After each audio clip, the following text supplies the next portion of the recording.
Oi, gente! No vídeo de hoje, eu pensei da gente falar sobre um sentimento bastante comum nessa época do ano, aliás, mais comum do que a gente imagina, que é sobre a angústia que algumas pessoas sentem no final do ano. Ou seja, quando vai se aproximando essa época de Natal e de Ano Novo, muitas pessoas são acometidas por uma tristeza, por um estado de angústia, por um sofrimento, né? Sem saber exatamente por quê. E eu acho que seria interessante a gente pensar um pouquinho sobre isso, entender os motivos que podem levar a gente se sentir mais deprimido nessa época do ano. A gente está falando de um estado sazonal. Um estado sazonal significa algo que a gente sente por um período de tempo. Ou seja, quando passa o final do ano, quando vira janeiro, a gente já fica num estado melhor, a gente já recupera a nossa produtividade, a nossa sensação de bem-estar. Só a título de curiosidade aqui pra gente, os primeiros estudos sobre estados sazonais de tristeza foram feitos na Finlândia. E por que na Finlândia? Porque lá existe um inverno muito rigoroso, né? E durante o inverno, que se prolonga por meses, os dias terminam muito cedo. E aí foi se percebendo que as pessoas ficavam mais tristes no inverno. Agora, ao longo do tempo em que esses estudos se mantiveram, foi se percebendo também que mesmo em países tropicais, em países em que no final do ano existe o verão, como é o nosso caso aqui, que as pessoas também apresentavam momentos de tristeza. E daí a questão, o que será que acontece para que existam esses momentos de tristeza nessa época do ano? O final do ano representa simbolicamente para a gente o encerramento de um ciclo. E é uma época, portanto, em que é comum a gente começar a fazer um balanço das nossas vidas naquele ano, quase como se fosse um ajuste de contas com a gente mesmo. Então a gente olha para o que a gente tinha planejado e vê se a gente foi o que a gente gostaria de ser ou não. E nisso, muitas pessoas se sentem frustradas ou se sentem culpadas por não terem conseguido alcançar o que haviam planejado. Então, eu imaginei que eu fosse fazer atividade física, não comecei. Imaginei que eu fosse ter um relacionamento novo e não tenho. Imaginei que fosse transformar algo na minha carreira e não transformei. Então, essas exigências consigo mesmo, esse descompasso entre o que se planejou e o que de fato foi possível, o que aconteceu, pode gerar uma sensação de muita tristeza e de muita angústia também. Essa comparação da gente com a gente mesmo. Tem uma questão importante aqui para a gente pensar, que o fato de nós estarmos muito em excesso algumas vezes, frequentando redes sociais, faz com que essa angústia, né, por a gente estar, e essa frustração por a gente não ter conseguido atingir o que a gente imaginou, aumente. Então, a gente vê pesquisas também que apontam que jovens têm ficado em estados de muita tristeza e de depressão agora no final do ano, também por ficarem se comparando nas redes sociais. Então, nas redes sociais postam-se sempre pessoas que estão acompanhadas, que estão em festas, que estão felizes, e aí fica parecendo que só aquele jovem é que está sozinho, que não teve nada tão interessante para fazer no Natal e no Ano Novo. Então, esse é um elemento importante também, essa comparação frequente com o outro faz com que se produza também uma tristeza nessa época do ano. Uma outra questão importante que pode fazer com que a gente se sinta muito triste e angustiado no final do ano é o fato da gente ainda estar vivendo um luto. Então, ao longo desse ano ou recentemente houve uma perda de um ente muito querido e essa é a primeira data em que eu vou viver sem ele. Então, perdi meu pai o ano passado, minha mãe o ano passado, e essa é a primeira data que eu tô vivendo sem ela. As primeiras datas sempre são muito difíceis de serem vividas sem a pessoa.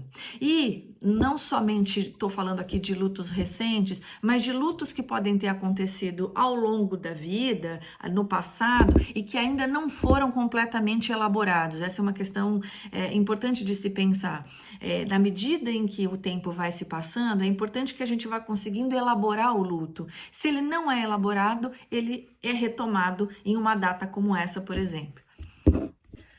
Outro ponto, a solidão. Então, pessoas que vivem mais isoladas, que são mais sozinhas, têm mais chance de, nessa época do ano, ficarem mais deprimidas. Por quê? Porque é uma época em que parece que se exige, né, o contato com o outro, em que é cobrado que a gente esteja com a família, que é cobrado que a gente esteja com os filhos, que a gente esteja em festas, e as pessoas que ficam mais sozinhas, mais isoladas, elas tendem a sofrer mais por conta disso. Uma outra questão é que nessa época em que a gente tem um pico de aceleração, porque tem muitas coisas para fazer, tem muitas coisas para encerrar, então compra-se presentes, termina o que tem que ser feito no trabalho, as crianças param de estudar, fazem provas e os adolescentes também, né? Fazem provas e depois entram em férias. Essa época em que tem um pico de aceleração e depois em que a gente fica alguns dias sem fazer nada, estimula com que a gente tenha um contato maior com a gente mesmo e, consequentemente, com os nossos vazios e muitas vezes até com a nossa finitude. Então, o fato da gente ir percebendo a passagem do tempo, o que a gente perdeu ao longo do caminho, quem a gente era que não é mais, o que a gente viveu que não é mais possível ser vivido, né? Faz também com que a gente possa ficar bastante frustrado e bastante triste.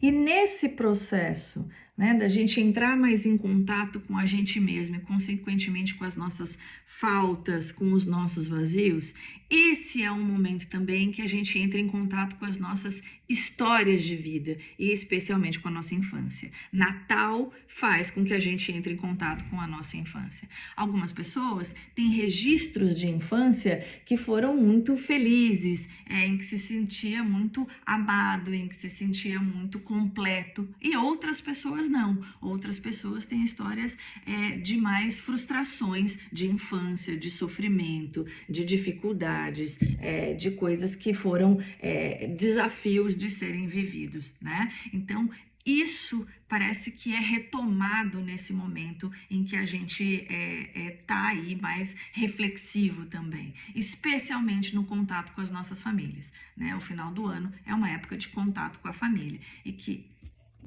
e esse contato com a família nem sempre é alegre, feliz, ele pode ser frustrante também. A gente pode estar ali se relacionando com alguém que a gente teve mágoas, que teve questões que não são recuperáveis, então é um momento em que a gente tende a ficar um pouco mais triste também por conta dessas questões. Então, parece que estamos dizendo aqui que o final do ano nem sempre é uma época de alegria para todo mundo. Aliás, parece ser uma época bastante desafiadora emocionalmente para muita gente, né?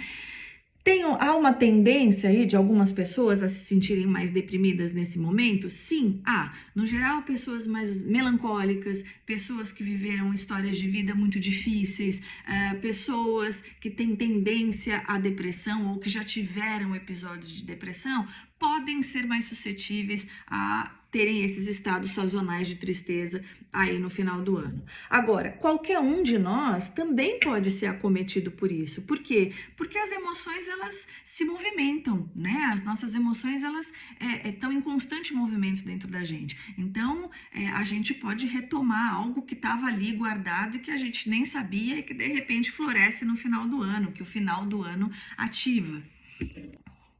Do mesmo jeito que a gente pode ter uma perda em um ano e ficar muito triste no final do ano, porque é a primeira vez que vai se passar aquele momento, aquele período sem a pessoa querida que foi perdida. Então, na verdade, qualquer um de nós pode ser acometido por essa tristeza. O importante é a gente saber que se não for um estado que passe, que a gente precisa buscar ajuda, precisa se permitir ser cuidado, seja para elaborar o luto, seja para a gente cuidar desses descompassos, né, desse ajuste de contas da gente com a gente mesmo, das nossas frustrações com a gente mesmo, seja para a gente pensar em novos sentidos para a vida, ou seja, para a gente se conhecer melhor, para a gente entender o que está se passando com a gente. Então, caso não seja um estado passageiro, é importante se buscar uma psicoterapia que vai te ajudar a entender o que está se passando com você e a transformar o que está passando.